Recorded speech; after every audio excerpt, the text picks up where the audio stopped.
tua saya sudah meninggal dunia, tapi semasa hidupnya melakukan kesyirikan. Naudzubillah. Subhanallah. Dan bid'ah.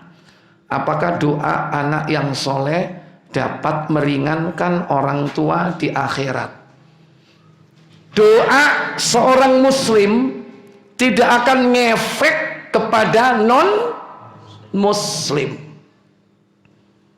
Kalau sudah yang satu muslim, yang satu syirik, nyambung atau tidak? Enggak nyambung. Frekuensinya beda. Makanya Rasul menangis ketika datang ke kubur ibunya Aminah dan minta izin kepada Allah untuk mendoakan ibunya, memintakan ampun.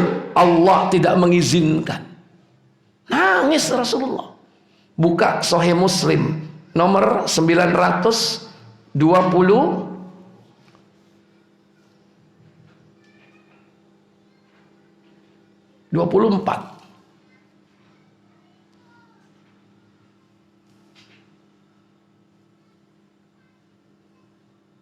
Silakan.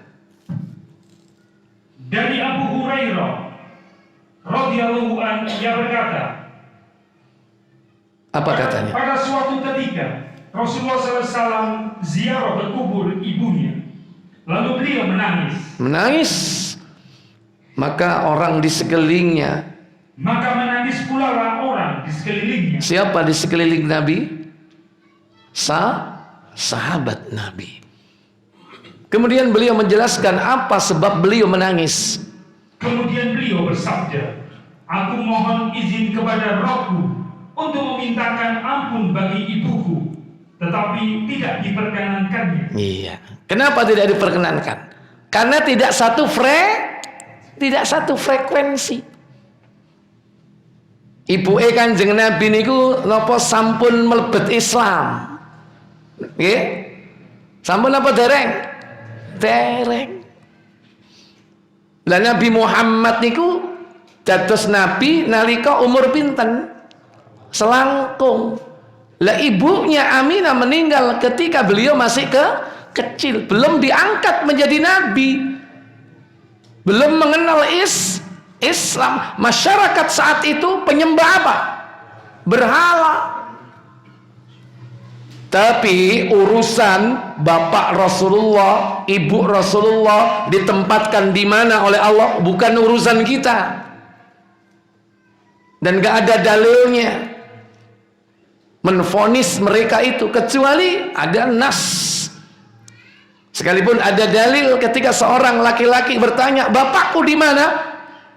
Bapakmu di neraka. Sedih orang itu pergi, dipanggil, Rinio, bapakmu mbek bapakku podo nang neraka.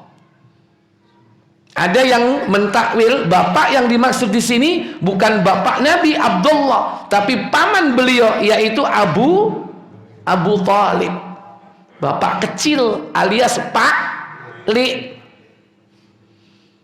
Ada yang mentakwil begitu.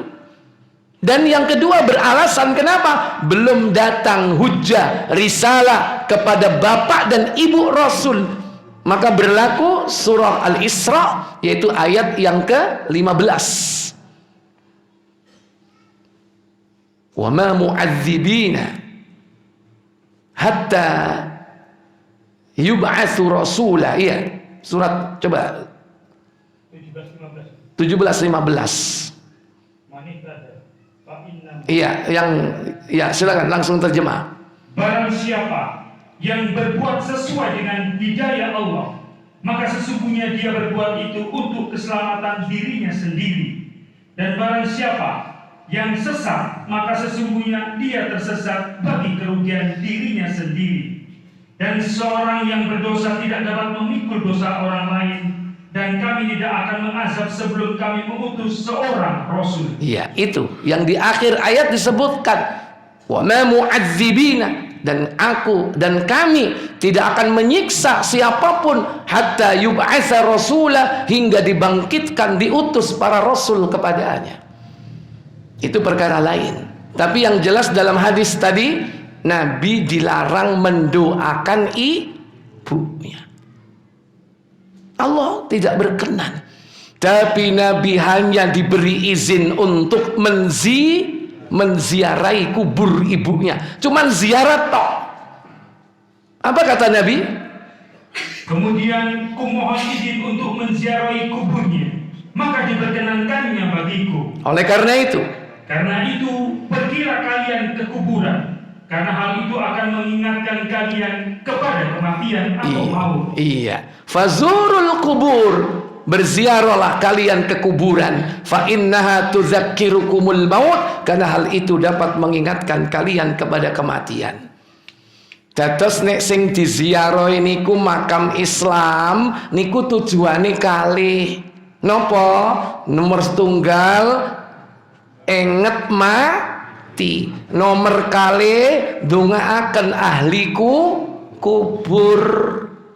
Dua tujuannya. Tapi nek sing diziarahi napa lewat kuburane kafir, napa kuburane tiang Cina?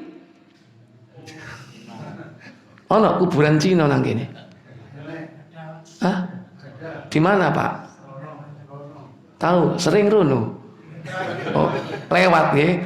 Nah, kalau lewat sana cukup apa? Cukup ingat mati.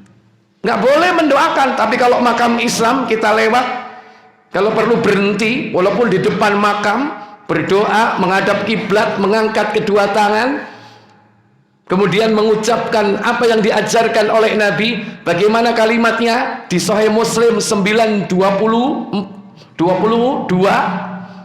yaitu sebelumnya itu apa? Assalamu ahlid diyar minal mu'minina wal muslimin wa yarhamullahu minal mustaqdimina minna wal mustakhirin fa inna insyaallahu bikum lahikun.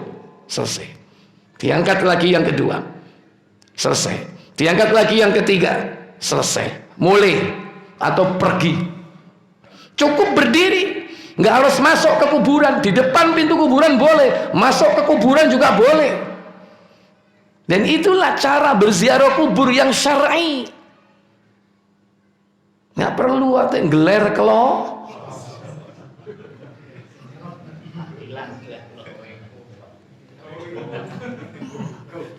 Sing guyu katane pengalaman katane. Tahu kali. Ya, jadi itu caranya. Kalau kuburan muslim berdoa dan ingat mati. Kalau kuburannya orang kafir cukup ingat ingat mati. Makanya kalau diri ditatakan bagaimana orang tua saya ini syirik. Nah, kalau syiriknya itu syirik besar berarti dia keluar dari Islam. Kalau syirik kecil masih sebagai seorang muslim. Makanya pelajari syirik besar, syirik kecil. Syirik besar ada 4. Syirikul dakwah, syirikul niat, syirikul ta'ah, syirikul mahabbah. Itu 4 syirik besar keluar dari Islam. Kalau syirik kecil tidak keluar dari Islam, dibagi 2, syirikul zahir, syirikul khafi. Ini harus paham mana yang termasuk besar, mana yang termasuk kecil. Nah, orang tua kita ini syiriknya syirik apa? Kadang tidak syirik tapi kufur. Apa kufur itu? Gak sembahyang. Yo gak tahu sapa dukun. Yo gak tahu nanggone perkelenian. Yo gak duwe jimat. Enggak. Yo gak tahu elek mbek tonggo. Yo gak tahu salat. Yo gak tahu poso. Polos. Kabeh gak tahu. Gak syirik, gak kufur, gak klenik, ya kan? Gak sholat, gak poso, yuk gak ngelarakno tonggo, polos. Nah, ini kena kategori apa? Kufur. Kenapa? Pembeda antara seorang kafir dengan orang muslim adalah meninggalkan sholat. Maka kalau punya orang tua meninggalkan sholat, perlakuannya sama dengan orang tua yang berbuat syirik besar. Syirik besar sama dengan kafir besar. Kafir besar itu apa? Tarkus sholat, blas babar siman ora sholat. Ustaz, bapak aku sholat tapi kadang bolong. Nah, ditakoki, "Pak, jenengan niku salat apa mboten?" "Aku salat." "Salat iku wajib." "Wajib." "Nek ninggalno dosa napa mboten?" "Dosa." "Lah wingi kok bolong?" "Iya ta, aku kok lali." Nah, dia masih tetap muslim. Nah terus ya boleh aku iki lali, nggih monggo sakniki salat. Maka kafarat terhadap sholat yang lupa atau tertidur adalah sholat pada saat ingat atau bangun. Tidak ada kafarat kecuali itu.